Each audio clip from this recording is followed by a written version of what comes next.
छोटे से गांव में मोहन और उसकी पत्नी गीता रहते थे। दोनों बहुत गरीब थे, लेकिन मेहनती थे। मोहन दिन भर मजदूरी करता और गीता घरों में काम करके थोड़े बहुत पैसे कमाती। उनके पास ज्यादा कुछ नहीं था, लेकिन एक दूसरे का साथ था और वही उनकी सबसे बड़ी ताकत थी। गांव के लोग अक्सर उनकी गरीबी का मजाक उड़ाते थे। कोई कहता, इतनी मेहनत करके भी कुछ नहीं कर पाए, तो कोई कहता, इनकी किस्मत ही खराब है। लेकिन मोहन और गीता ने कभी किसी की बात का बुरा नहीं माना। वे बस चुपचाप अपना काम करते रहते। एक दिन मोहन को रास्ते में एक पुराना बटुआ मिला। उसने बटुआ उठाया और देखा कि उसमें बहुत सारे पैसे थे। इतने पैसे उसने अपनी जिंदगी में कभी एक साथ नहीं देखे थे। उसके मन में एक पल के लिए ख्याल आया कि अगर वह ये पैसे रख ले तो उसकी और गीता की जिंदगी बदल सकती है। लेकिन अगले ही पल उसने सोचा, ये पैसे मेरे नहीं हैं। जिसने खोए होंगे वह कितना परेशान होगा। वह बटुआ लेकर घर पहुंचा और गीता को सारी बात बताई। गीता ने बिना एक पल सोचे कहा, हमें ये पैसे उसके असली मालिक को वापस करने चाहिए। ईमानदारी सबसे बड़ी दौलत होती है। दोनों ने तय किया कि वे बटुए के मालिक को ढूंढेंगे। अगले दिन मोहन गांव में लोगों से पूछने लगा, लेकिन किसी को कुछ पता नहीं था। वह पास के शहर भी गया और वहां भी पूछताछ की। यह बटुआ मेरा नहीं है, शायद यह किसी और का होगा। मैं तो अपने पास बटुआ रखता ही नहीं हूं, इसलिए यह मेरा होने का सवाल ही नहीं उठता। लेकिन तुम्हारी यह बात देखकर मन को सच में बहुत सुकून मिला कि तुम इसे अपने पास रखने के बजाय इसके असली मालिक तक पहुंचाना चाहते हो। कई दिन बीत गए, लेकिन बटुए का मालिक नहीं मिला। इस दौरान कई बार ऐसा लगा कि शायद अब कोई नहीं आएगा और वे पैसे अपने पास रख सकते हैं। लेकिन हर बार मोहन और गीता ने अपने मन को समझाया और कहा, नहीं, अपने मन में लालच मत आने दो। ये मत भूलो कि ये पैसे किसी और के हैं, और जिसका भी ये बटुआ है वो इस समय जरूर बहुत परेशान होगा। कौन जाने उसने ये पैसे कितनी मेहनत और लगन से कमाए होंगे। एक दिन गांव में एक बुजुर्ग आदमी आया। वह बहुत परेशान लग रहा था और लोगों से कुछ पूछ रहा था। मोहन उसके पास गया और पूछा, क्या हुआ बाबा? बुजुर्ग ने कहा, मेरा बटुआ कहीं खो गया है। उसमें मेरे जीवन भर की बचत थी। मैं बहुत परेशान हूँ। मोहन ने तुरंत अपना बटुआ निकाला और पूछा, क्या ये आपका है? बुजुर्ग ने बटुआ देखा और उसकी आंखों में आंसू आ गए। उसने कहा, हाँ बेटा, यही मेरा बटुआ है। तुमने इसे कैसे संभाल कर रखा? मोहन ने सारी बात बता दी। बुजुर्ग बहुत खुश हुआ। उसने कहा, तुम बहुत ईमानदार हो। आजकल ऐसे लोग बहुत कम मिलते हैं। बुजुर्ग ने उन्हें इनाम के तौर पर कुछ पैसे देने चाहे, लेकिन मोहन और गीता ने मना कर दिया।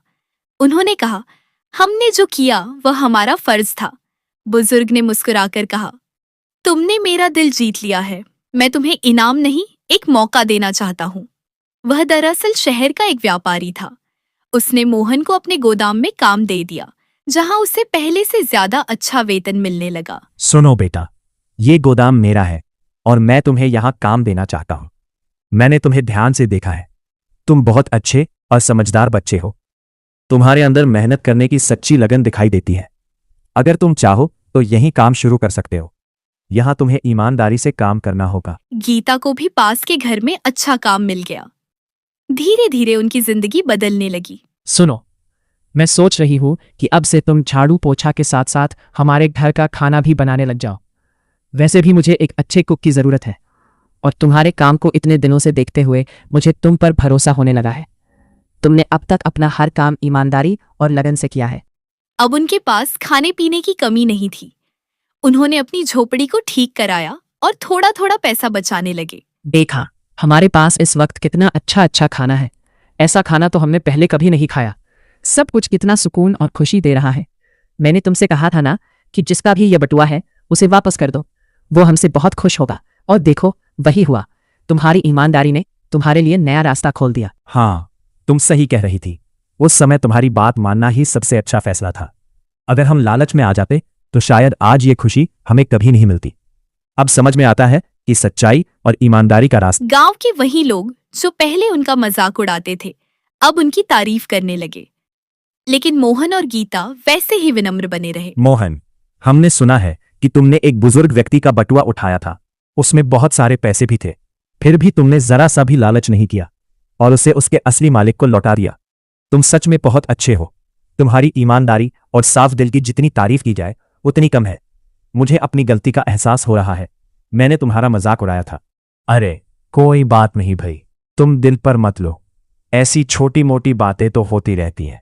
मुझे अच्छा लगा कि तुम्हें अपनी गलती का एहसास हुआ, वही सबसे बड़ी बात होती है।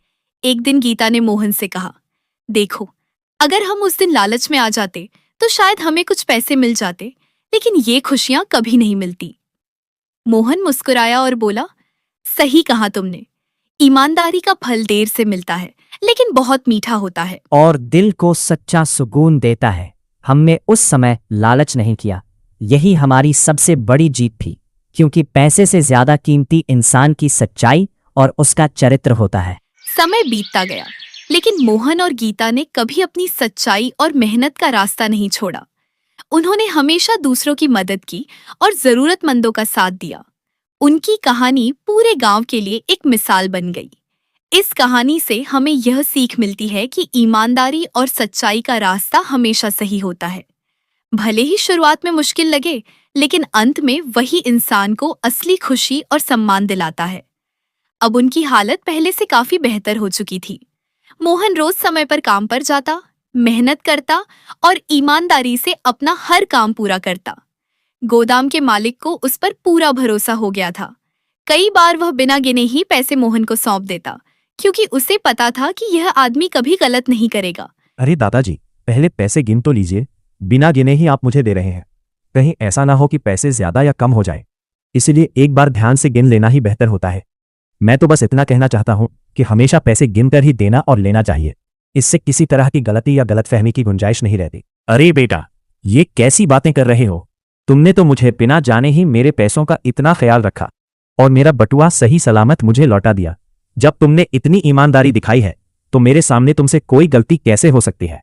मुझे तुम पर पूरा भरोसा है।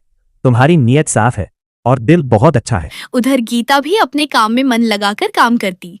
जिस घर में वह काम करती थी, वहां के लोग भी अब उसे नौकरानी नहीं, बल्कि अपने परिवार के सदस्य की तरह मानने लगे थे। आज जो तुमने खाना बनाया था उसे खाकर तो सच में मजा आ गया। तुम्हारा शाही पनीर इतना स्वादिष्ट बना था कि प्लेट तक खाली रह गई। हर एक मसाला, हर एक स्वाद बिल्कुल सही था, जैसे सब कुछ बड़े प्यार से और ध्यान से बनाया गया हो। मेरे पति को भी तुम्हारा खाना बहुत पसंद आया। वो भी बार बार तुम्हारी तारीफ कर रहे थे। सच कहूं तो तुम बहुत अच्छा खाना बनाती हो। तुम्हारे हाथ में एक अलग ही स्वाद है। आपका बहुत बहुत शुक्रिया। ये सुनकर मुझे सच में बहुत खुशी हुई कि आपको मेरा बनाया हुआ खाना पसंद आया। मैंने पूरे मन और लगन से खाना बनाया था, और जब आप लोगों को अच्छा लगा तो मेरी मेहनत सफल हो गई। आपके ऐसे शब्द मुझे और अच्छा करने की प्रेरणा देते हैं। मैं आगे भी पूरी कोशिश करूंगी कि हमेशा स्वादिष्ट और मन से बना हुआ खाना। धीरे धीरे उनकी जिंदगी में सुकून आने लगा। एक दिन गांव में खबर फैली कि पास के इलाके में कुछ गरीब परिवारों के पास खाने तक के लिए कुछ नहीं है। लोग आपस में बात कर रहे थे, लेकिन कोई आगे बढ़कर मदद करने को तैयार नहीं था। हर कोई सोचता, हम क्यों करें? मोहन ने यह बात सुनी तो वह चुप हो गया। रात को उसने गीता से कहा, हमने भी तो गरीबी देखी है, हमें पता है भूख कैसी होती है। अगर हम थोड़ी मदद कर सके तो क्यों न करें? गीता ने तुरंत हामी भरी, हाँ, हमें जरूर करना चाहिए। जितना हो सके उतना सही। हमें उन लोगों की मदद करनी चाहिए जो भूखे हैं और परेशानी में हैं। जितना भी हमारे पास है उसी में से थोड़ा थोड़ा देकर भी किसी का सहारा बन सकते हैं। थोड़े पैसे ही सही, लेकिन अगर दिल साफ हो तो वही बहुत बड़ी मदद बन जाती है। किसी के चेहरे पर मुस्कान लाना ही सबसे बड़ा सुख होता है। चलो, जो हमारे पास अभी है उसी से हम उनकी मदद करते हैं, क्योंकि सच्ची खुशी बांटने में ही मिलती है। अगले दिन दोनों ने अपने थोड़े थोड़े बचाए हुए पैसों से राशन खरीदा, चावल, दाल और आटा। फिर वे उन गरीब परिवारों के पास गए और उन्हें चुपचाप दे आए, किसी को बताए बिना, बिना किसी दिखावे के। जब उन परिवारों ने खाना पाया तो उनके चेहरों पर जो राहत और खुशी आई, वह देखकर मोहन और गीता का दिल भर आया। उन्हें ऐसा लगा जैसे उन्हें खुद कोई बड़ी दौलत मिल गई हो। आप लोगों का दिल से शुक्रिया। मैं कब से भूखी थी, यहाँ मुझे कोई खाना नहीं देता था और मैं काम भी नहीं कर पाती हूँ। मैंने कई लोगों से खाना मांगने की कोशिश की, लेकिन किसी ने मेरी मदद नहीं की। आज आप लोग बिना बुलाए ही मेरे पास आ गए और मुझे खाना दिया। ये मेरे लिए किसी वरदान से कम नहीं है। आपने मेरी बहुत बड़ी मदद की है। आपकी इस दया और इंसानियत को मैं कभी नहीं भूल पाऊंगी। आज मेरा पेट ही नहीं, मेरा दिल भी भर गया है। मुझे ऐसा लग रहा है जैसे किसी अपने ने मेरी परवाह की हो। अरे शुक्रिया मत करो, यह तो हमारा फर्ज है। इंसान होने के नाते हमें एक दूसरे का साथ देना ही चाहिए। आज तुम्हारी मदद करने का मौका मिला तो हमें ही अच्छा लग रहा है, क्योंकि किसी के काम आना ही असली खुशी देता है। जब भी किसी को जरूरत हो और हम कुछ कर सकें तो पीछे नहीं हटना चाहिए। यही इंसानियत की पहचान है। तुम चिंता मत करो, अब सब ठीक होगा। धीरे धीरे गांव के लोगों को यह बात पता चली। पहले तो उन्हें यकीन नहीं हुआ कि जो लोग खुद कभी इतने गरीब थे वही अब दूसरों की मदद कर रहे हैं। लेकिन जब उन्होंने अपनी आंखों से देखा तो उनके सोचने का नजरिया बदलने लगा। एक दिन गांव के कुछ लोग मोहन के पास आए और बोले, हम भी तुम्हारे साथ मिलकर मदद करना चाहते हैं। हमें भी सिखाओ कि कैसे दूसरों के काम आ सकते हैं। हम भी चाहते हैं कि हमारी वजह से लोगों के चेहरों पर मुस्कान आए। जो लोग थोड़े गरीब हैं उन्हें हम थोड़ा खाना और कंबल देना चाहते हैं। हो सकता है हमारी मदद बहुत बड़ी ना हो, लेकिन किसी के लिए वही सबसे बड़ी राहत बन जाती है। एक वक्त का खाना और ठंड में एक कंबल किसी की जिंदगी आसान कर सकता है। मोहन ने मुस्कुराकर कहा, इसमें सिखाने जैसा कुछ नहीं है। बस दिल में दया होनी चाहिए और थोड़ी सी इच्छा कि हम किसी का भला कर सके। ऐसी कोई बड़ी बात नहीं है। बस दिल में ये यकीन होना चाहिए कि हाँ, हमें सच में किसी की मदद करनी है। फिर कदम अपने आप ही उस रास्ते पर चल पड़ते हैं। मैं लोगों की मदद इसलिए करता हूं क्योंकि इससे मुझे सच्ची खुशी मिलती है। जब किसी के चेहरे पर मुस्कान आती है तो दिल को एक अलग ही सुकून मिलता है। मेरे पास भले ही ज्यादा ना हो, लेकिन जो थोड़ा भी होता है उसमें से भी मैं किसी जरूरतमंद के लिए कुछ निकाल ही लेता हूं। क्योंकि मदद करने के लिए अमीर होना जरूरी नहीं, बल्कि दिल का बड़ा होना जरूरी होता है। उस दिन से गांव में एक नई शुरुआत हुई। लोग अब सिर्फ अपने बारे में नहीं सोचते थे, बल्कि एक दूसरे का भी ख्याल रखने लगे थे। कुछ समय बाद गोद देखा मोहन, अब सब हमारी तारीफ कर रहे हैं। हर कोई हमारे काम की सराहना कर रहा है। लोगों को हमारा किया हुआ काम इतना पसंद आया है कि वे दिल से हमारे लिए अच्छे शब्द कह रहे हैं।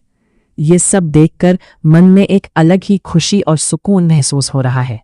मैंने तुमसे पहले ही कहा था ना कि अगर हम ईमानदारी के रास्ते पर चलेंगे तो चाहे शुरुआत में रास्ता थोड़ा मुश्किल क्यों ना लगे, लेकिन अंत हमेशा अच्छा ही होगा। आज वही बात सच होती नजर आ रही है। हमारी मेहनत, हमारी सच्चाई और हमारी नीयत ने ही हमें यहाँ तक पहुँचाया है। अगर उस दिन हम लालच में आ जाते या गलत रास्ता चुन लेते तो शायद आज ये दिन कभी नहीं देख पाते। लेकिन हमने सही फैसला लिया और उसी का नतीजा है कि आज लोग हमें इज्जत दे रहे हैं, हमारी तारीफ कर रहे हैं और हमें एक अच्छा इंसान मान रहे हैं। ये सिर्फ तारीफ की बात नहीं है, बल्कि ये हमारे लिए एक सीख भी है। इस जिंदगी में हमेशा सच्चाई और ईमानदारी को ही अपनाना चाहिए, क्योंकि यही रास्ता हमें आगे बढ़ाता है और दिल को सच्चा सुकून देता है। नहीं, यह सब सिर्फ मेरा नहीं है, तुम्हारा भी उतना ही योगदान है। मेरी प्यारी बीवी, अगर तुम मुझे ना समझती तो शायद मैं इतना बड़ा और सही फैसला नहीं ले पाता। तुमने हर कदम पर मेरा साथ दिया, मुझे सही रास्ता दिखाया और जब भी मन डगमगाया तुमने मुझे संभाला। तुम्हारी समझदारी और तुम्हारी बातों ने ही मुझे मजबूत बनाया।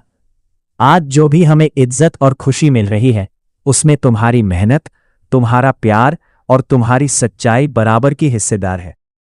ये हमारी दोनों की जीत है। मैं सच में खुशकिस्मत हूं कि तुम मेरी जिंदगी में हो और हम दोनों साथ मिलकर हर मुश्किल को आसान बना लेते हैं। मेरी प्यारी बीवी, तुम्हारे बिना यह सब अधूरा होता। और सुनो, आगे भी हम इसी तरह साथ रहेंगे। हर खुशी और हर मुश्किल को मिलकर बांटेंगे। चाहे हालात कैसे भी हो, हम एक दूसरे का हाथ कभी नहीं छोड़ेंगे। हमने जिस ईमानदारी और सच्चाई का रास्ता चुना है उसी पर चलते रहेंगे, लोगों की मदद करते रहेंगे और अपनी छोटी छोटी खुशियों को संजोते रहेंगे, क्योंकि यही हमारा असली धन है। मुझे तुम पर गर्व है और हमेशा रहेगा। मेरी जिंदगी की सबसे बड़ी ताकत तुम ही हो और तुम्हारे साथ मैं हर सपना पूरा करने की हिम्मत रखता हूँ। एक गांव में किसान रहता था। वह